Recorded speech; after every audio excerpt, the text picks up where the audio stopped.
জুলাই জাতীয় সনদ স্বাক্ষরের আগে সকালে জুলাই যোদ্ধা পরিচয়ে কয়েকজন জাতীয় সংসদ ভবনের দক্ষিণ প্লাজায় জড়ো হয়ে স্লোগান দিতে থাকেন। এক পর্যায়ে পুলিশের সঙ্গে তাদের ধাওয়া পাল্টা ধাওয়া ঘটে, ভাঙচুর করা হয় গাড়ি।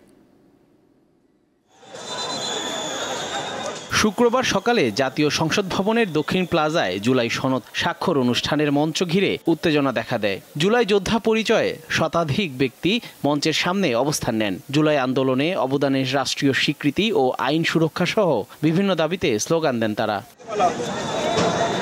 পুলিশ ও জাতীয় ঐকমত্য কমিশনের সদস্যরা তাদেরকে সরে যেতে বললেও তারা মঞ্চ ছাড়েননি। পুলিশ তাদেরকে সরানোর চেষ্টা করলে শুরু হয় ধাওয়া পাল্টা ধাওয়া।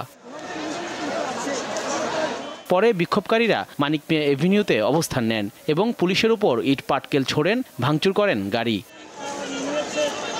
পরিস্থিতি নিয়ন্ত্রণে কাঁদানে গ্যাসের শেল ও সাউন্ড গ্রেনেড ছোড়ে পুলিশ। বৃষ্টি শুরু হলে 2 ঘন্টা পর পরিস্থিতি শান্ত হয়। যারা জুলাই যুদ্ধ আছে ওদের মূলত ওদের দাবি নিয়ে আমরা আসছি। ওই জায়গায় যে অনুষ্ঠানটা হবে এই জায়গায় উপদেষ্টা মন্ত্রণালয় উপদেষ্টা প্যানেলের থেকে অবশ্যই আসবে, উপদেষ্টা প্যানেল থেকে আসবে।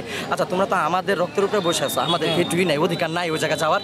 পুলিশ জানায় সংঘর্ষে একজন উপকমিশনার সহ তাদের বেশ কয়েকজন সদস্য আহত হয়েছেন। পুলিশের লাঠিপেটা ও সাউন্ড গ্রেনেডে বিক্ষোভকারীদের অনেকে আহত হয়েছে বলে দাবি করা হয়।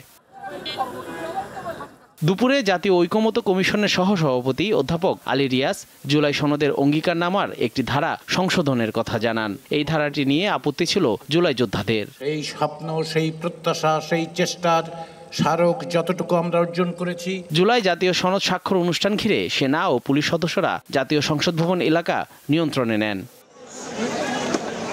জহিরুল মোহসান, দীপ্ত সংবাদ, ঢাকা।